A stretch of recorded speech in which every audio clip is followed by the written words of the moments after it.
Hello दोस्तों, नमस्ते। स्वागत है हमारे यूट्यूब चैनल। आप लोगों के बीच एक लाभ बुझाई गीत लेकर आई हूँ। लाभ बुझते समय का गारी गीत है, तो आप लोग देखिए। अरे काले बुए ननदी लावा बुझैया, तू काले बुए ननदी लावा बुझैया, तू काले बुए ननदी। सोना चांदी चौड़ा तू ले ला अपन भैया, तू काले बुए ननदी लावा बुझैया, तू काले बुए ननदी। बटुली लेबू की बटुला लेबू, हंडा लेबू की लोटा लेबू, गदही लेबू की गदा लेबू।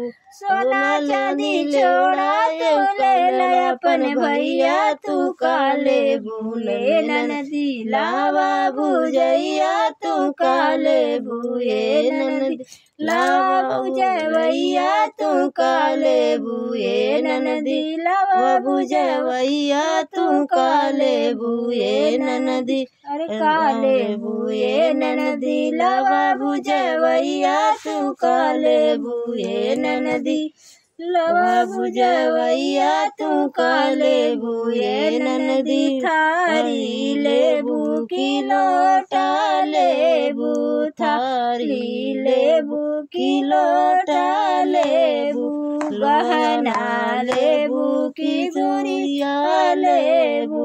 थारी लोटा छोड़ा तू ले लहलुवैया, तू काले बुए ननदी। थारी लोटा छोड़ा तू ले ला ठठरवा, तू काले बुए ननदी लावा बुझवैया, तू काले बुए ननदी लावा बुझवैया, तू काले बुए ननदी। मचिया लेबू की खटिया लेबू, मचिया लेबू की खटिया लेबू।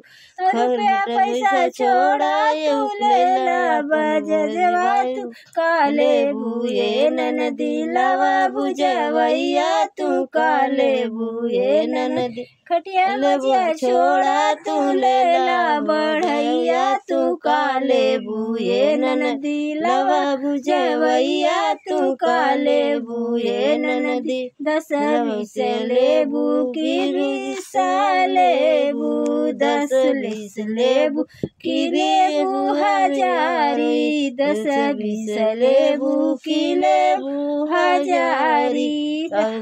आप 10-20 छोड़ा तू ले ला अपन भैया, तू काले बुए ननदी लावा बुझवैया, तू काले बुए ननदी लावा बुझवैया, तू काले बुए ननदी। सोइहा से जरिया अपने भैया के, सोइहा से जरी अपने भैया के, बना अपन सैया, तू काले बुए ननदी लावा बुझवैया, तू काले बुए ननदी।